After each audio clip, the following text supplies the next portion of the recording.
Assalamualaikum warahmatullahi wabarakatuh. Oke teman-teman, ketemu lagi dengan kami channel YouTube Kebun Zuhdan. Baik, tadi video pertamanya terjeda teman-teman. Jadi ada majikan baru yang ngambil jambu air madu Delhi hijau sama kristal merah jumbo. Nah kemudian apa namanya teman-teman, kita lanjut mengenai ilmu cangkok ya, ilmu cangkok, rahasia cangkok. Dan kebetulan sampelnya adalah jambu air kiocok, dan ini juga berlaku sebagian, nanti saya sampaikan detailnya untuk jenis pohon yang lainnya teman-teman. Jadi kali ini kita akan bahas seperti ini teman-teman. Nah ini kan posisinya dia horizontal ya teman-teman, atau ke samping ya. Jadi apa namanya, jambu air atau sejenis yang lainnya itu kan ada dahan yang vertikal, ada yang dahan horizontal atau ke samping teman-teman. Jadi kalau yang ke samping seperti ini itu kecenderungannya adalah lebih cocoknya, bukan berarti nggak bisa, lebih cocoknya ditanamnya nanti di pot, ditanamnya di pot, karena kecenderungannya adalah dia lebih cepat berbuah teman-teman.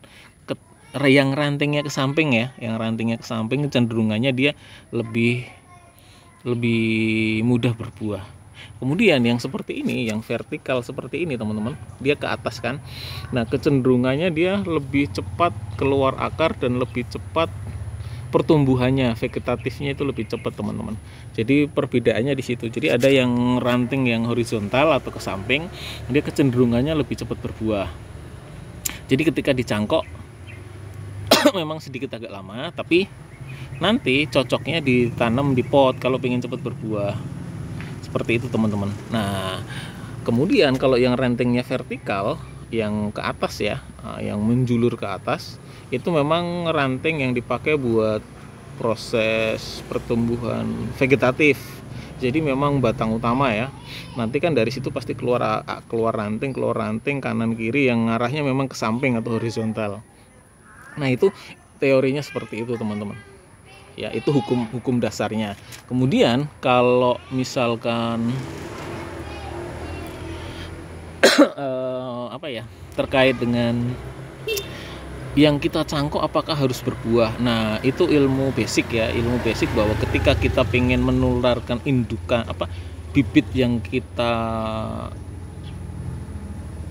cangkok itu ya harusnya indukannya adalah sudah berbuah.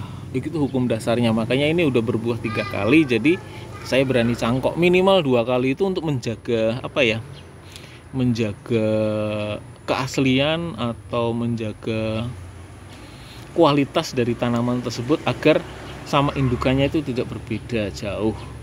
Makanya ketika kita nanamnya pakai biji, kemudian kita pangkas, kemudian berbuah, saya jamin bahwa kemudian dia akan berbeda sama indukannya. Dari sisi berat, dari sisi kemanisan pasti berkurang teman-teman. Nah jadi untuk menjaga semua rasa itu, kualitas dari bibit, maka kita harus nah ini tadi kita nangkep belalang gitu ya. Usahakan ketika kita cangkok itu memang indukannya udah berbuah. Secara umum, bukan berarti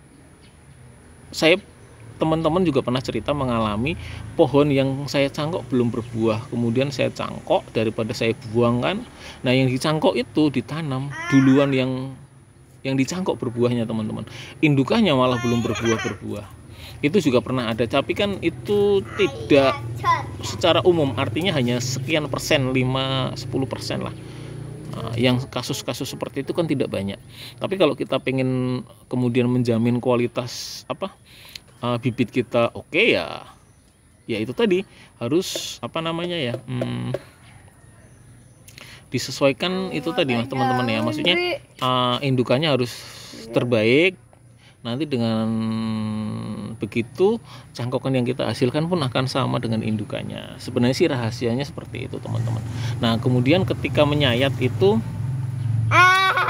ketika menyayat, nah ini beda-beda lagi teman-teman. Kalau jambu air, kelengkeng itu memang mudah, jambu biji itu mudah sekali dicangkok teman-teman. Tapi berbeda dengan pohon-pohon yang punya getah semacam mangga, sawo. Nah itu memang benar-benar butuh trik, benar-benar harus dikerat ya sampai kambiumnya benar-benar hilang, bahkan kalau bisa beberapa hari kemudian biar sampai kering. Nah baru kita masukkan media tanam. Nah ini soal media tanam apa sih yang pas buat mencangkok gitu ya. Nah kalau soal media tanam, biasanya kokopit yang kalau di kampung kan zaman dulu kan berbau-bau serabut kelapa, itu bagus banget. Bahkan ada yang full tanah juga ada. Nah kalau soal musim penghujan kemarau saya pikir nggak ada masalah ya. Paling memang kalau di kemarau itu kecenderungannya kering, apalagi pohonnya juga yang pohon kering juga misalkan. Nah itu agak repot. Nah, seperti itu teman ya, paling dibantuin dengan apa, basahin, tapi kan nggak mungkin setiap hari ya. Kadang-kadang kita kan nyangkok ya nyangkok aja gitu ya teman-teman ya, kecuali memang nyangkok buat produksi. Nah kemudian tadi soal musim, soal media tanam, soal kambium, kemudian apa yang mungkin terlewat ya teman-teman ya.